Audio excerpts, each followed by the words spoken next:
folks. I'm Shomik Ghosh. Now, we've been hearing all day about tools and technologies.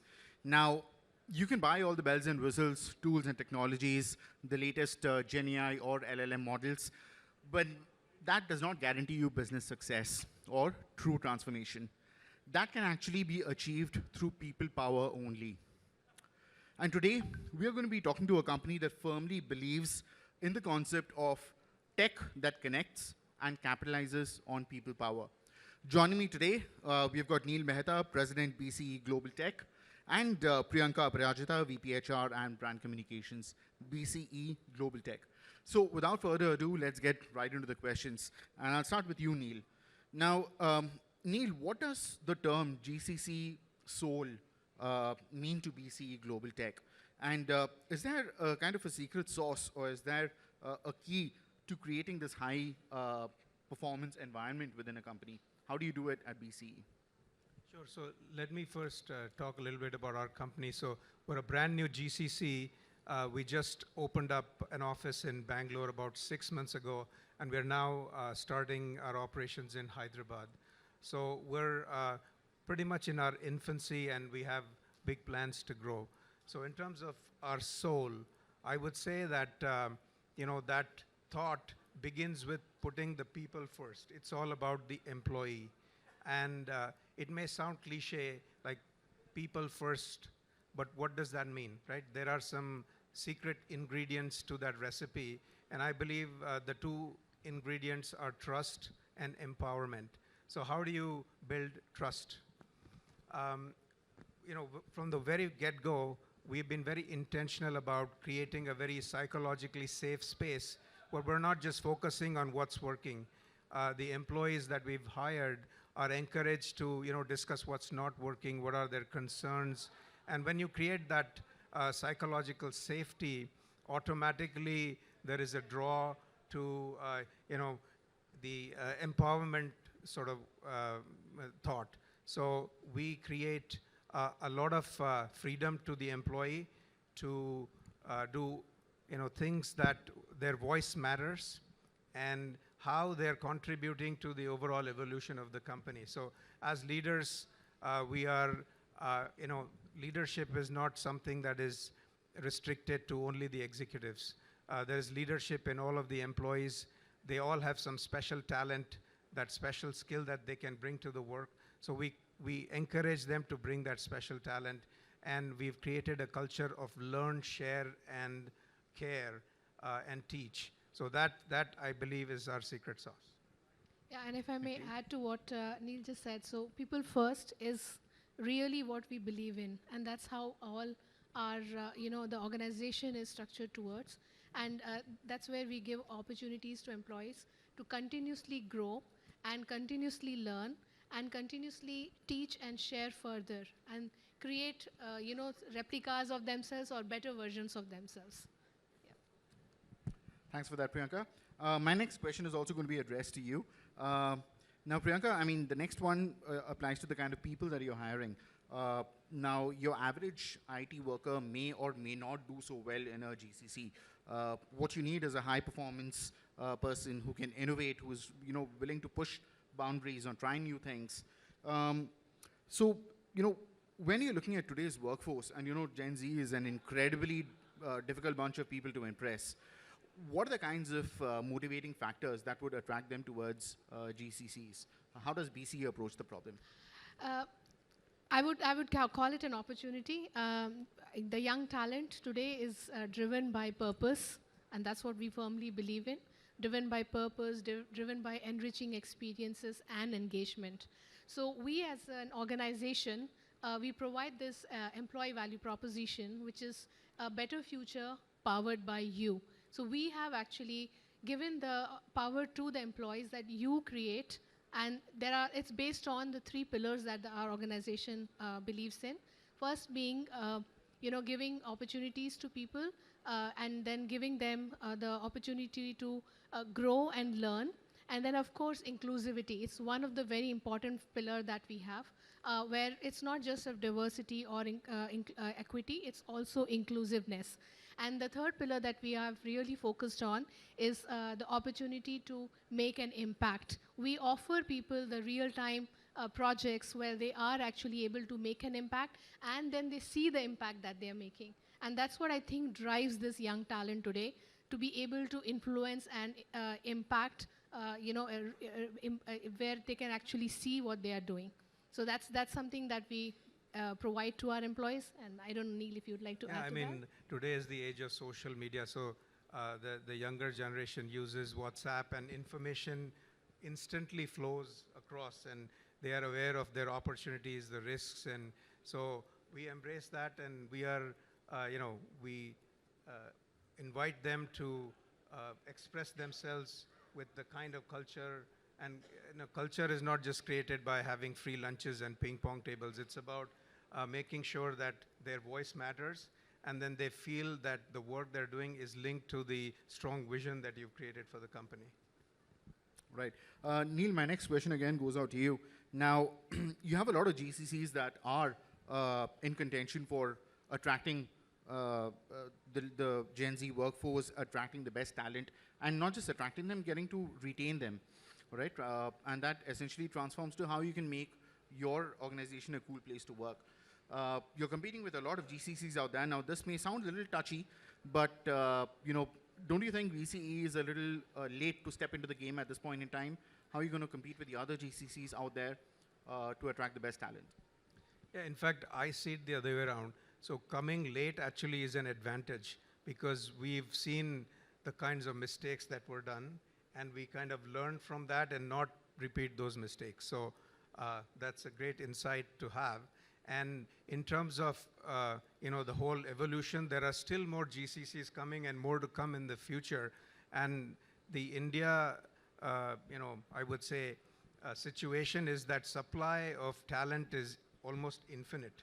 And it's not just about the supply of talent, it's about deciding what are you building, and are you creating things that are going to be relevant 3 to 4 years from now. So we're in the communications tech space. So we are building the cool things that are relevant to youngsters and the ones who want to do important things that matter globally, right? So we have been able to create that unique selling proposition, tech that connects. And we are all about connecting people to people, people to devices, and devices to devices. In fact, one of our new grads was given a pretty simple domain-specific project, which was migrating some big data stuff to a cloud-native program. In fact, she did way things above and beyond what was asked. So she actually created a product or a platform that has enterprise-wide relevance. So it is we are seeing these kinds of good outcomes, and we're very encouraged with what we see in India. Yeah, if I may add that, this connects back to our opportunity, the impact, opportunity to make an impact, one of the pillars that we have as an employee value proposition. Right. So people are able to actually, new grads who are just fresh out of college, they are able to make that impact, and they actually see it. They are being presented. They have the opportunity to interact with our parent company, and they actually are able to present themselves and, talk about what they have achieved. Yeah, I think once you give them a sense of purpose, that also adds to the retention factor, helps you curtail that attrition. Now, Priyanka, you've seen this entire change in the way the current workforce works, this entire influx of BYOD, how this has panned out over the last few years. And one of the reservations that a lot of the older generations, or I would include myself also in it, has is it could impact the sense of this community, or this kind of working amongst people. So how can you ensure that you carry on, you give them this kind of flexibility, but you also ensure that they have this kind of community connect and team building and membership between the workforce? Yeah, absolutely. And I think this is something which we very commonly discuss amongst our teams, that we expect people to come to office. That is, it doesn't have to be every day, but it is as flexible as possible, like your hybrid culture that we have. And Anuprita was talking about that. And what we try to do is, it's not a mandate. It's not something that, you have to be at office. It's what you feel, and it is your own interest to come to office. And our role is to give them a purpose to be present at work. So it has to be a purposeful presence at work. And what we try to do is, we have opportunities where we create engagement events. We have communities, clubs that we create where people are, they socialize with like-minded people. They socialize with people who are totally different from them. And there are different ways to do that. So these are the kind of things that we continue to provide to bring people closer, get them to be part of communities, and we kind of, and have ESG events where they get together to, participate and contribute towards bigger means. Yeah. Thank you for that. I mean, I Please. think the key insight is that it shouldn't be mandated. Right? It should be something flexible. And if you create a fun place to work, people will organically want to come. Right? And this topic was very well covered on the previous panel, so I think we won't repeat the opinion. Yeah. Absolutely. Now, everyone got rubbed a little, rubbed the wrong way when Sam Altman commented that India could never, give rise to the next Gen AI, and I kind of agree with it. We may not be the birthplace for the next LLM module or the next ChatGPT, but India is the birthplace for use cases of Gen AI. Now, how do you see GCCs playing out a role in this, and how does your philosophy of powered by people go towards contributing to this goal? Yeah, I mean, AI is here, so you've got to embrace it. I don't think we should fight AI. The mega trends in AI are, that AI is becoming more affordable. Number two, the myth that all data science is done by developers is shifting, and AI is actually the value is being created and moving towards business owners who have more domain knowledge. They are the ones who are going to create the application and the value. And the third insight is that you can't have good AI without IA, which is information architecture. So you do have to have work on your enterprise objects, your clean data, and your data governance, your data catalog. That should be your foundation. Then you build your machine learning models, and then leverage all these generative AI models that are coming. And agentic AI is the latest thing. And I believe that agentic AI, 80–90% of us will be using agentic AI very, a lot within 2025 itself, but about 30% of us will be actually authoring these agents. So in recruitment, people are creating resumes with AI, and so are recruiters who are matching JDs with AI.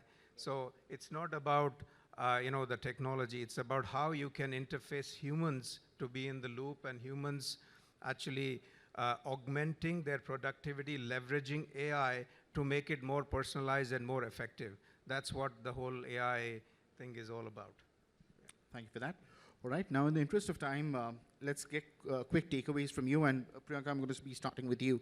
Now, you've underlined the fact that high quality employee engagement is the bedrock to long-term success. Now, you've shared one of the things that worked out for you at BCE Tech, and that is to empower your employees, to enable them to make a difference.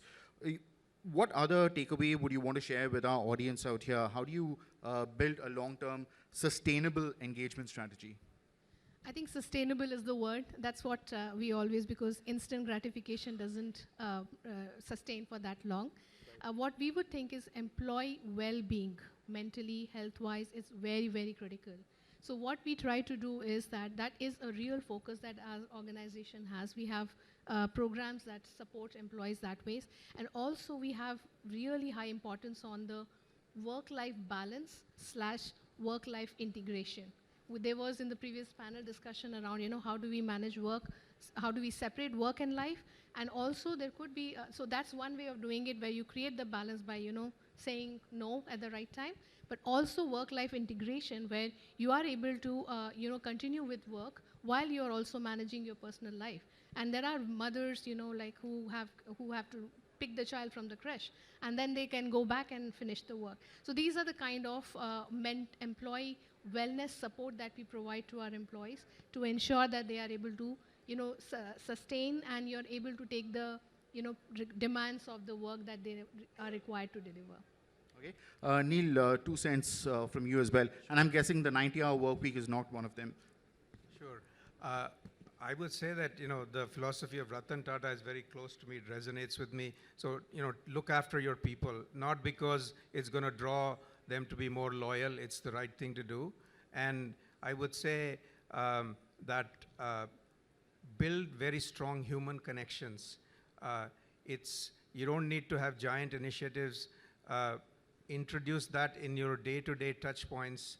Have very authentic interactions with your employees, which are very meaningful and which help them link their daily work to the vision that you're building. So that would be my takeaway.